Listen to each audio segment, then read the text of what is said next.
So to learn a little bit more about Python, we have to talk about data types. So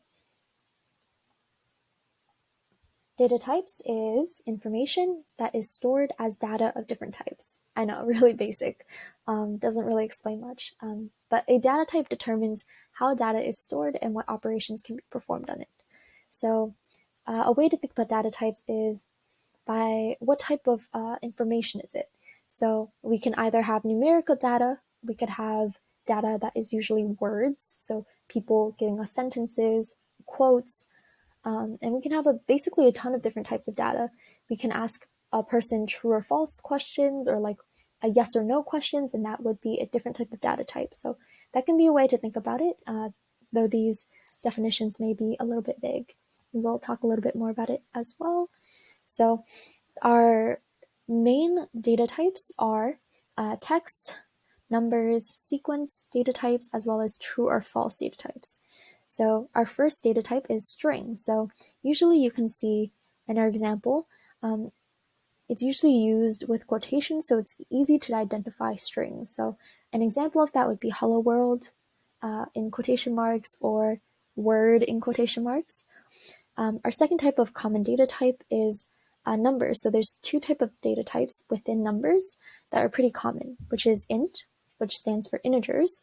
So as you know from math, an integer is any whole number, whether it be positive or negative. So a type of integer could be 5, it could be 6, it could be 0, or it could be -5 or -6. As long as it is a whole number or 0, positive or negative, it is an integer. On the other hand, float is another word for a decimal number, but in Python we use float. And so an example of float could be 3.14 or 3.0. Even though this is technically a whole number, because the decimal is there, it makes it a float. So our third type of data type that we will be talking about is sequences. So two types of data types that are sequences are lists and arrays. Lists are native to Python, and arrays are non-native to Python, which we will talk a little bit about later, but it's usually surrounded by brackets, at least for a list. So 818 and 2000 would be 3 numbers in a list. And in the same way, we can do a list or array of strings. So we can do hello as our first element in our list, world as the second element, and student as the third element, for example. And our fourth data type is actually a Boolean type. And there are only 2 values that are possible as a Boolean type, true or false, which we will talk a little bit more about when we get to our conditionals.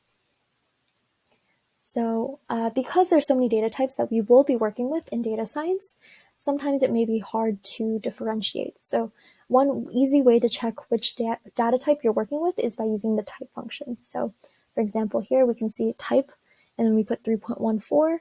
As we mentioned before, it is a float, so it returns a float. If we do type big data energy in quotation marks, we can see that it returns a string because of the double quotations. Where it gets tricky is, what if a number is in quotations? What do we do then?